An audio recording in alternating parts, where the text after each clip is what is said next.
Ask a Treasury Recruiter, joined by Scotty John. Scotty's on mute right now.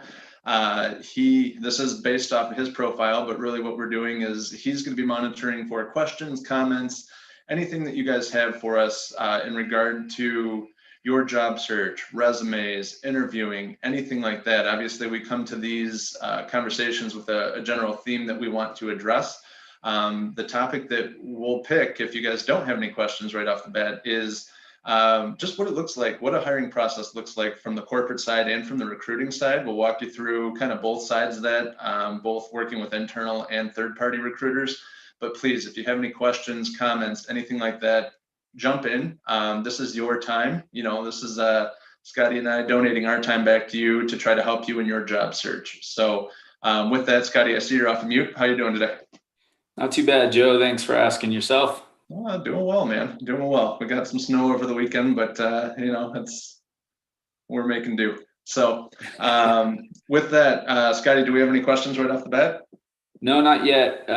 So like Joe said, please, any comments at all, please let us know. Hey, Bryn, thanks for the shout out. Miss you too. But yeah, no questions yet. Just a little love, which we always appreciate. Yeah. And to your point, Joe, I think we can just move forward with our theme. And again, just to be clear to everybody here, this isn't Ask Me Anything format. So as much as Joe and I have a topic prepared today, it does not matter. It doesn't have to be quote on topic. Anything you want to know about, the job search space, the hiring space that you think recruiters like us with a combined, sorry to do this. Let's not even go down that route. Let's just call it ballpark 30 years of experience in the recruiting industry. And that's that. There you go. All right. But no, so no questions yet. All right, cool. So, Scotty, we've both worked on the corporate side. We're obviously both in third party right now. What has been your experience with the hiring process? Obviously, as a job seeker, you're only seeing the end result, which is the job posting, the job advertisement, whatever shows up on alerts, whether it's LinkedIn, Google, or otherwise. But what does this look like? And let's just start there. What goes in? What's all the pre-work that needs to be done before that job even hits the open market? Sure. Yeah. Thanks, Joe. And just, I'm going to answer this question really briefly before we get to a question that Lisa just asked, and I'll pose that one back to you. But the one thing I will say is, and in fairness, I mean, this is anecdotal because I've spent time, to your point, on the corporate side of recruiting, but I don't have experience with a number of different companies. What I have learned, though, of course, throughout my time in third party, I'm sure you have as well, is there's not necessarily a clearly defined process. Every company does it a little bit differently. But what is clear is that your corporate recruiting or talent acquisition or internal HR group is always going to be involved. So generally speaking, what happens is a hiring manager determines that they have a need for any number of reasons, and then they partner with someone in the HR org to kind of come up with a job description that they're then going to post. Oftentimes you have to get approval for these things as well, again, through HR. But, like I say, there's a ton of different approaches to this. There's not, from what I can tell, any standardized way of doing it. Now, you and I have a lot of opinions, of course, on some best practices and ways that we believe that you could standardize this process to make it better. Yeah. But that's been my experience, and I'll let you address that as well, Joe, before I get to this question from Lisa. Yeah, absolutely. So if a job is being advertised externally, number one, you want to just consider the source, because what will happen is when a job goes to be posted, it'll be scraped from different, and I may be jumping too far into this, but normally if a job is being posted externally, you have a need, and that's either because it's new headcount that's been approved by the organization, or it's a backfill for someone who's left or retired, whatever it may be. So you have to go through the internal approval process. Depending on the company, that could take days, could take hours, could take weeks. I mean, so what that does is, as a hiring manager, you're already behind the eight ball as it is, because no matter when you submit that job for approval, by the time it's actually approved to go recruit on, it could be, depending on your company's approval process and how streamlined that is, you're already behind the eight ball, and it's an immediate need at this point. Right. And I think, just to piggyback off that, one thing that it's super important. I mean, obviously HR plays a big role here for a number of reasons, but one of the biggest ones is liability, right? So I think oftentimes as a hiring manager, if it does take weeks or in some cases even months, there's, you just know that HR is trying to limit your liability. And, sometimes it can be frustrating when you want a certain compensation band, but you don't want the years of experience to be commensurate with that band according to your HR team. Those are obstacles that a lot of people have to navigate internally. But to your point, absolutely, once the job is posted, for anybody who's actually looking to apply to it, it's likely been a need for some time prior to that. Yeah, Joe. I was going to say, just before we pivot real quick, even to your point, that's where the planning portion becomes that much more important as a hiring manager, because if you are if your comp or compensation is determined by job bands or anything like that, you need that external knowledge to know what the person's going to cost that you're trying to bring in, because that may impact what level or class or title that you have with it. And that can save you a whole lot of heartburn further down the line if you get that knocked out ahead of the line. And that's where we can provide value too. Indeed. Absolutely. Yeah, it's a good point. And this is probably a good opportunity for me just to tease a project you and I are working on, here over the relatively slower period of the holidays, talking about the process and again what we believe it should be. I think you and I would both agree and argue that there are many steps that should occur before a job's ever posted that currently aren't occurring and can save a ton of time on the back end. So it might feel like too much up on the front end for some hiring managers, but hopefully we're able to illustrate through a series of videos that we're going to put out why it will save you in the long run. Absolutely. What is it? Proper planning prevents failure. Indeed. Yeah. I insert any number of quotes around preparation and planning here, right? For sure. And I know with that, we can pivot over to the question now if you want. Yeah. So Lisa, thank you for the question, and hopefully you're still on here, and I can see that people are popping in and out of the live stream. But Lisa asks, is it okay to put the cover letter and resume into one document? I would say yes. But I mean, there's that touches on a larger debate too. So if you're just submitting an application, I would probably stay away from it. The reason for it is because you don't want the cover letter being parsed and mixed up within the applicant tracking system. As we've discussed, I want to be very clear, applicant tracking systems, no matter how powerful AI is right now, there's a recruiter on the other side who's reviewing that resume, but what you don't have control over is once you submit that document, you don't know what it's going to look like from a user interface standpoint once it's in the applicant tracking system. So I would probably separate the two documents. If there is an opportunity to submit a cover letter, most companies will have a separate place where you could drop it in, or at least something to explain a little bit about yourself. That's probably where I'd touch on that. And the purpose of your cover letter, number one, much like the resume, make it specific to the job that you're applying to. And I'm sure you've seen this too, but when you're getting applications on the other side, I've worked for companies where someone submits a cover letter that's addressed to a different company. You can see that there was not a whole lot of thought. Let's just leave it at, it doesn't give you the best first impression. Indeed. Yeah.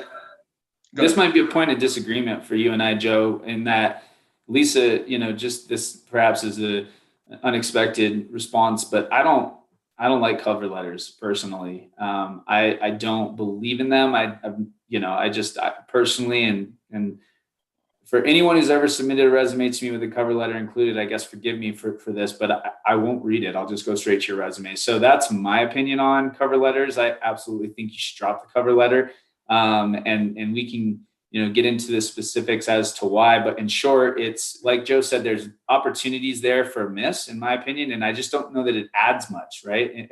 These are, in my opinion, and Joe said this before, I think here on Ask a Treasury Recruiter, but also I know many other places, that your resume is a marketing document. My recommendation is to keep that as short and sweet as possible, and perhaps in a summary or an objective section, add whatever you might want to add into a cover letter. I just think that it's superfluous, and we have too many recruiters spread too thin. They're not going to be able to take the time to read it. But like Joe said, you can also make a miss, like not making it specific, making it too general. And I think that's just that's never a good outcome, regardless of how, what ends up looking like. Well, and you touch on a good point there, because I believe in using cover letters strategically. And usually that's where there's something, knowing that you just have a recruiter or an HR professional on the other side who is going to be reviewing resumes, going to be reviewing a bunch of resumes. What I would use that cover letter for, and why I would send one, is just to cover any kind of gaps or to answer any questions, because what will happen, humans take the path of least resistance, right? So if there's anything on your resume, say for instance, if you've recently relocated from Detroit to Utah, and everything that you have, number one, you should have a Utah address at the top of your resume if you're doing that, but everything that all the work experience you have is Detroit related, then you want to say, hey, I've recently relocated to the area, here's where I live, here's what I'm looking for, that type of stuff. So I wouldn't take the time to send a cover letter, to your point, Scotty, for every opportunity. But if there's something that needs to be explained where you're not going to be able to provide that additional context before a decision is made, I'd probably just, what do you have to lose with that? You want to supplement the information any way that you can, and make sure that people actually want to give you a call, because that's something where we've seen it before as a recruiter. If there's a reason not to call people to the volume that you had mentioned, a lot of internal and corporate recruiters will take that opportunity, and it's not a knock on them. It more speaks to the volume of work that they have to do. That's a really good point, Joe. And I think that, to your point, I might argue that you can include that information in your resume, but if you don't have enough real estate, and oftentimes you won't, depending on the length of your career and how much you want to try to fit into, two pages ideally. That's a really good point. Imagining what potential objections you're going to get, or addressing objections you've gotten in the past. And your example is a really good one. If you want to relocate to California and you're planning to, and you've got family there, and you've got a spouse that's interviewing for positions there, but you keep getting rejected and told, if you get feedback at all, that it's because you're not local and this is a local only preference, a cover letter might be a really good idea. In short, however, I think, Lisa, we can both agree that ideally that cover letter should be its own separate document. So for sure. To answer your question directly, and I think hopefully we've given you enough there. I'll take another opportunity here just to say to the community that's on, looks like more people have joined. Feel free to drop a question in, any question at all. It's an Ask Me Anything format.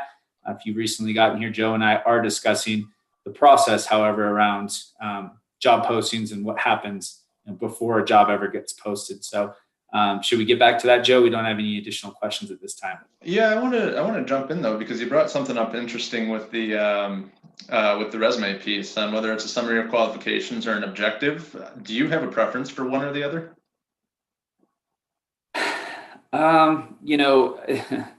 I think for me, I kind of view, yes, the short answer is, I think I don't necessarily know that it needs to be titled either. I think it can be like a mini cover letter. That real estate can be used to address, what you might otherwise accomplish in a cover letter, why you're applying to a role, why you're interested in the company. And then, a very brief, I guess, that's the objective, but included in that is a very brief summary as to why you might be a good fit for the role, which again, I would argue you want to really get into in your resume quickly, in terms of the work experience and the accomplishments, the quantifiable, or I should say quantified accomplishments that you have. But I would almost say it's a combination of the two, Joe. Okay. No, how about you? So this is where, again, and I think anyone who talks to either one of us, we're pretty consistent with the fact that you can ask 10 different people about resumes. You'll get 10 different responses. They're all probably right in some way, shape, or form. When it comes to the summary of qualifications versus the objective, I don't know about you. When I was coming up, I was always advised the objective is you want this position with this company and you want to make that, like, you just kind of leave it there. Maybe there's some supporting document there. Or some supporting evidence as to why you're a fit for the role, or what your qualifications are. Sticking to the brevity standpoint, or I guess just making it relevant. I have actually adopted the summary of qualifications and just including the qualifications that are relevant to that job posting. And when we talk about customizing resumes and everything, we talk about customizing the bullet points that are relevant to each job in your resume. this is the perfect example of it. So if you have a director role that has 10 plus years of experience required in treasury, your first bullet point, just mirror that. I have 18 years of experience in treasury at these levels. And then that starts to answer some questions where the recruiter's like, okay, I get it. This is, that makes sense. It's quick, easy to find. And then you want to learn more about what that person's done over the quote unquote 18 years. Then it gets you to read on. That's the whole idea, is you have your eye-catching stuff up top. So that'll be all your technical qualifications. To your point, the quantified accomplishments can be somewhere in with each job, I think, is where it'd be easier to lay that out. But yeah, the summary of qualifications is just the general technical skill set overview that gets someone to say, yep, I need to call this person, and here's why. Yeah, no, I agree. And I think to your point, the thing about it is there's so many different schools of thought around this. And at the end of the day, where I land on this is not necessarily all that satisfying of an answer, because it's not the quote, there's no right answer. Yeah. Resumes are highly subjective. Whether it's recruiters or hiring managers, people look for different things. And again, it's unlike, a project manager professional certification where there's an established set of best practices. You do have an AIRS certification in recruitment, but for the most part, there's not a standard set of best practices around this stuff. The one, there's a couple of things, but I would say the most important thing is to quantify your accomplishments in your resume at some point in time. I'd say that's throughout my years. And I think, Joe, we've talked about this before as well. Yeah. If there's anything universal, it's got to be that. And that's a good segue into this next question that we have from Anita. Yeah. So Anita asks, what advice do you have for someone that's over 50 with some college credits, no degree, but over 20 years of financial experience? If you don't have the degree, I would leave that off. And you have more than enough experience as a professional, and Scotty, feel free to challenge me on this, but I feel you have more than enough experience as a professional to cover any kind of college degree. Some companies still do have education requirements, so that may knock you out of a few things, but the last thing you want to do is, if you haven't completed the degree, just leave it off your resume, is absolutely what I would do. Yeah, I think that's fair to say, right? I think to Joe's point, 20 years of experience, the reality is a degree is in many ways it opens doors, right? That's what my dad always told me when he was making sure that I was going to get one. Yeah. It opens more doors for you, but as we all know, you learn the majority of your job skills on the job.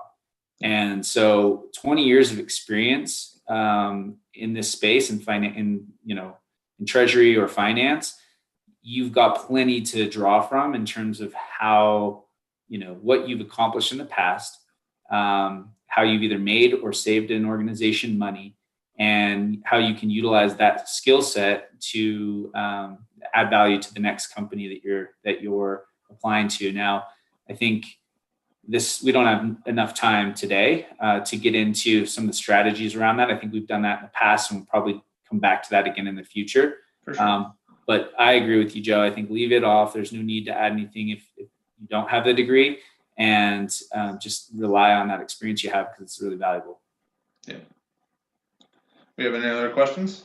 Not at this point. No, not yet. But that's just a good reminder for anyone watching here in the community. Please drop in your questions below on the comment section of the live, and we're happy to answer them.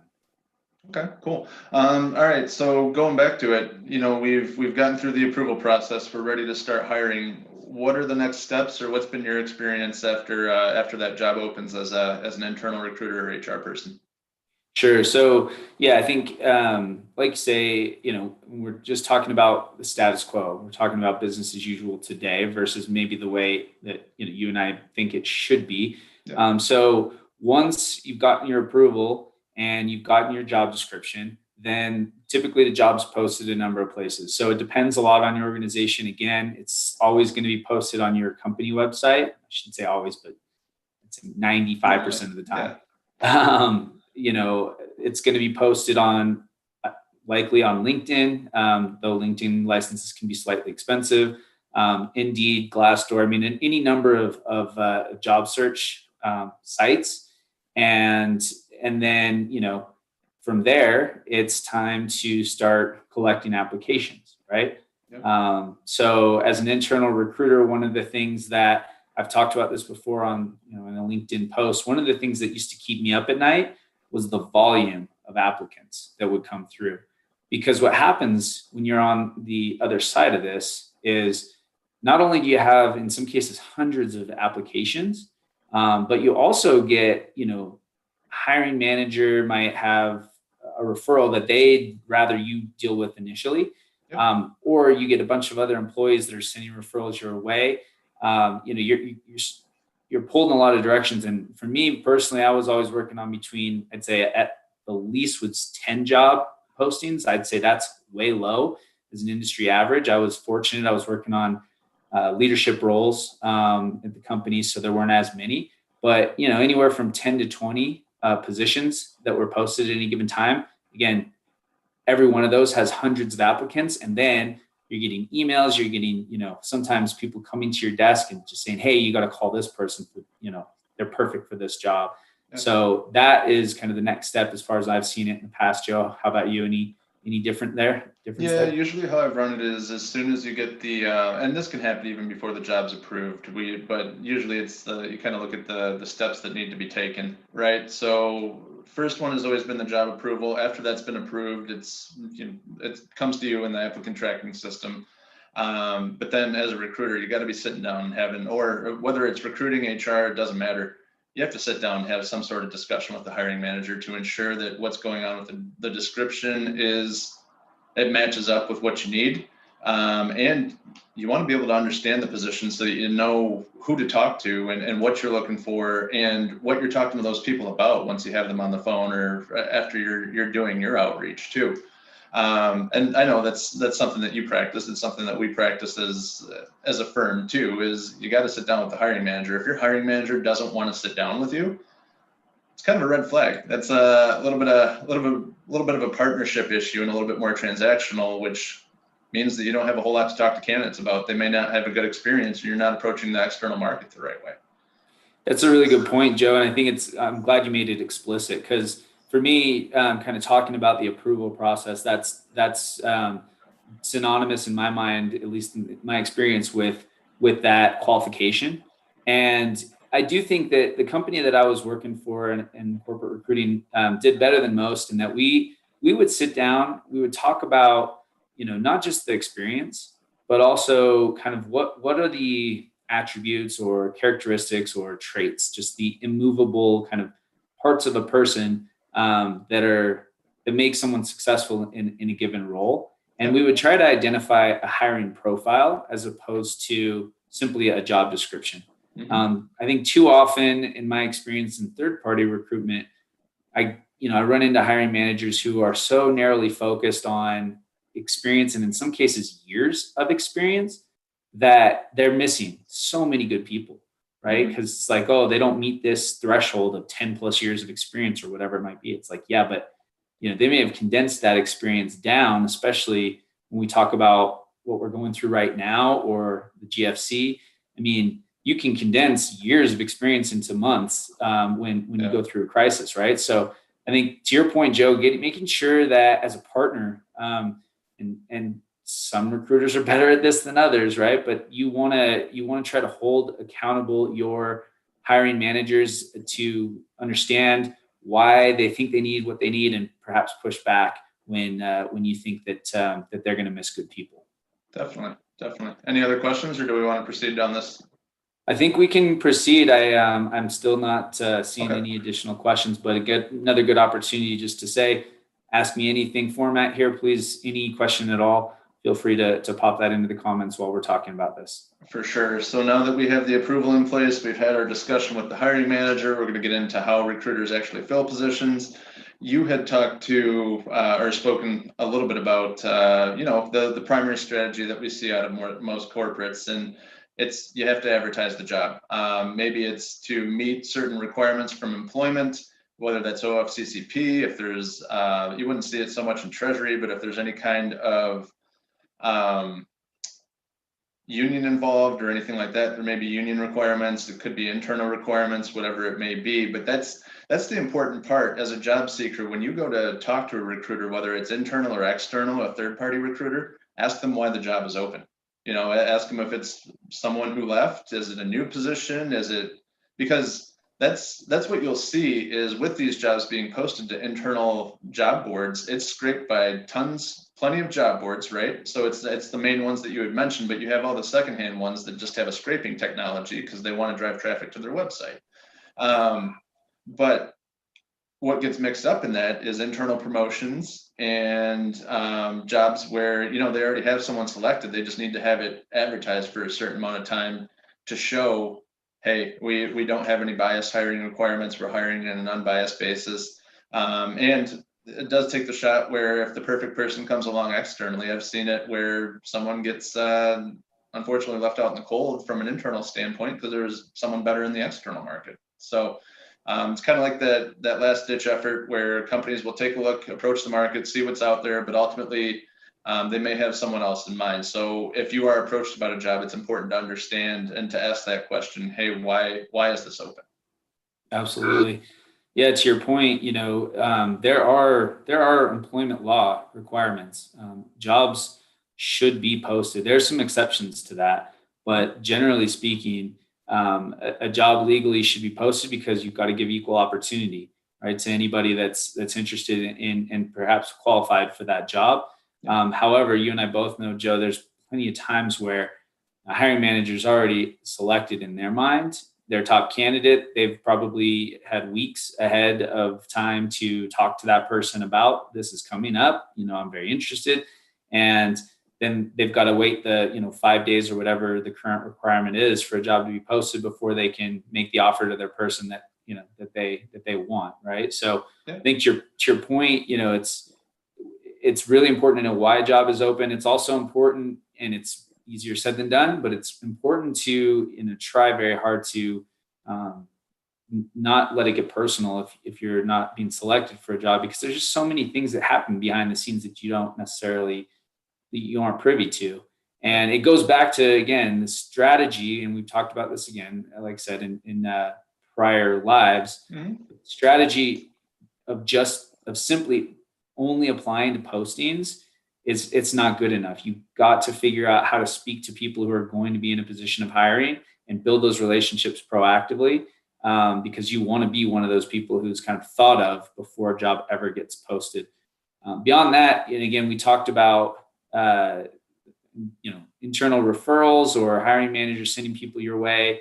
But there are other ways too, and I'm sure people on this on our live stream will be familiar with this. But in terms of you and I as recruiters, when we were corporate,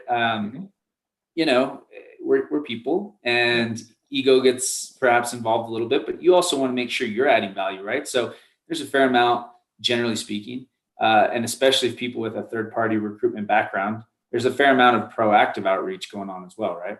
Yeah, absolutely. And it's called pipelining, and hopefully companies are upfront if they are pipelining. You will see that. We've seen a little bit with some of the positions that have come across the market because we do monitor across the US. Sometimes it'll be, hey, we don't actually have this plan until Q2 of 2021. And my question is always, well, why do you have this out right now if you can't hire today? And there's nothing that indicates that it's a pipeline rec or a requisition or anything like that. Just it can take job seekers down a slippery slope. But when you come back to it, the jobs are being advertised, and usually there's going to be some sort of direct outreach. It depends on the corporate recruiting strategy, really. Some people just rely on job postings, whatever comes in, that's who they're talking to. Some people will do the job postings and external, what we'll call sourcing, which is where you're trying to find people with that skill set and you're doing direct outreach. And then some will engage with third parties such as us, where and there are levels of interaction when you get into third party recruiting too. Yep. Which I guess if you have a couple of minutes, or if we don't have any questions, we can get into those right now. I was going to say that might be a great topic, because I'm sure we could spend a lot of time talking about that. And that is important, I think, for our audience to know. You and I, Joe, we do a good job of being transparent with people. I've gotten a lot of comments, of appreciation around our transparency. But we do actually have another question, and perhaps given we're running short on time, we can address this one and think about that topic, and specifically the varying levels or degrees to which companies partner with third parties, and how as a candidate it's good to know those things. Perhaps we can table that for another one of these next Monday at noon. Perfect, love it. So Daryl, appreciate the question. And Daryl's question: what would your advice be for bridging the gap between grad school and the industry? Lacking specific hard skills from the perspective of the recruiters, lacking years of experience, etc., due to being a recent grad. What would you say to those smart, hungry grads? Daryl, I appreciate the confidence there. Not the finance sector specifically, perhaps, but generally. So with your grad school, number one, I would be working very, very closely with their career center if they have one. And that should actually probably be a little bit of a consideration as you're going to that grad school degree, but they should be able to help you bridge gaps. There should be, like the university that you're working with should have employers in your field that usually they're connected with. Smart employers will form those strategic partnerships with career services centers, just because that's a built-in pipeline for you right there. If you know that you're going to have a need at the entry level where you're able to, or whatever level it may be that requires a grad school degree.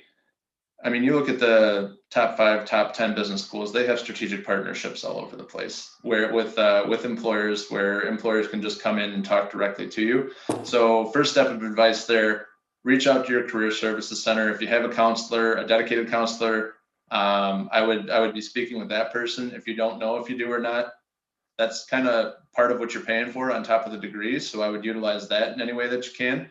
And they have plenty of resources, and they have dedicated people who can actually help you a little bit more with your job search. They'll do mock interviews with you. They'll do all that type of stuff. From a general standpoint, that could be a situation where a cover letter would come into play, where if you had to add that additional context, then you're including that in a cover letter. And hey, here's what I've done in the past. If you're in a career pivot, you want to explain that pivot. If you're brand new and you don't have any previous professional experience, then you want to explain that too, and talk about the passion of why you want to get into the industry, and what you're looking to accomplish, and what value you can provide. You have to flip the mindset from what can the company do for me, or what can the opportunity do for me, to what can I do and what value can I add to that company.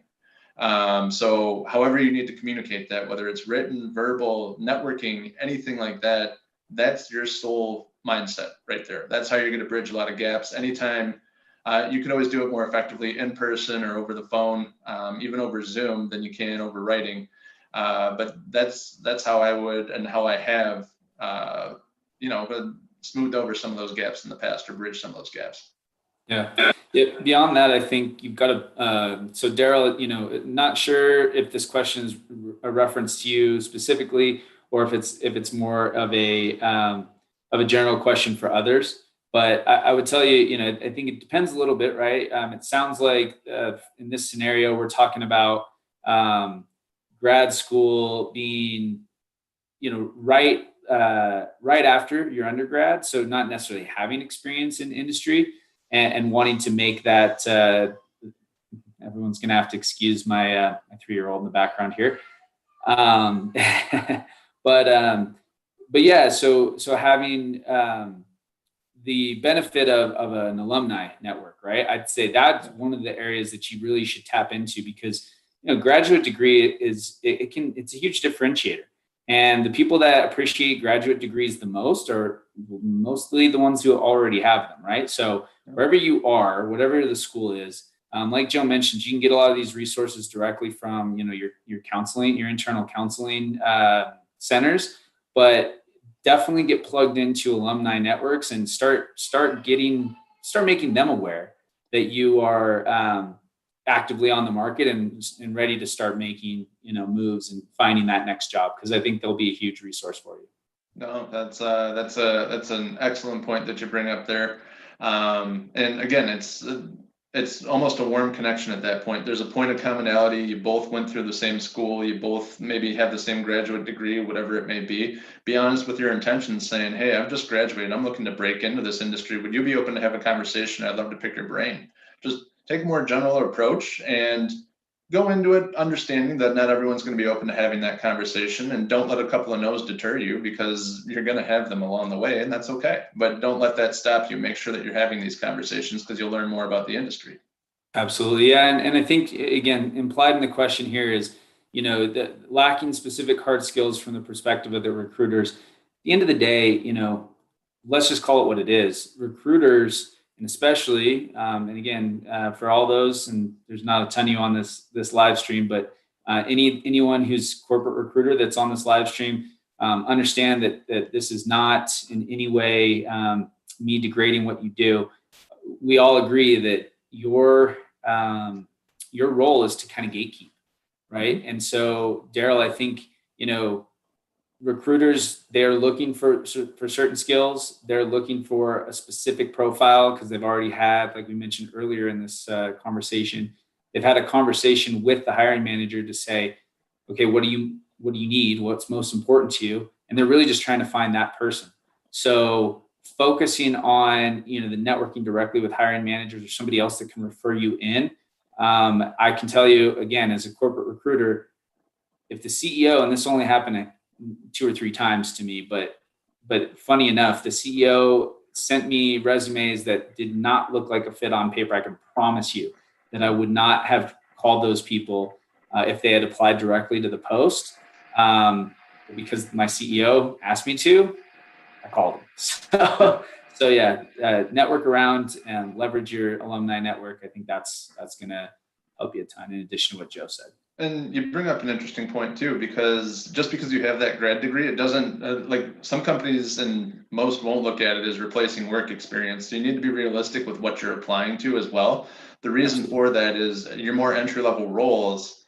If you're looking to enter an industry, they're going to be hiring more for coachability, the ability to learn and to really adapt, than they're going to be looking for those hard skills. So highlight what you have, be honest about what you don't, but understand the fact that, hey, they're like, especially in the lower level positions, and by lower level, I just mean entry level. You're more hiring for potential than you are for qualified hard skills at that point. Absolutely. Yep. We have anything else? No, that's it in terms of questions. And Joe, as you know, we can continue to go on, but what do you think? Should we wrap this one up? Yeah, we'll wrap this one up. Thanks for the questions and the interaction as always. We will be back here next Monday at noon Eastern, 9 a.m. Pacific, and take that for wherever you're at in the world, and just kind of do the math there. I know we are a global company, so there's a lot to handle there. But we'll see you next week. We'll pick up this conversation. If you have any questions in the meantime, feel free to reach out to me or Scotty. And with that, we'll see you guys later. Take care. Thanks all.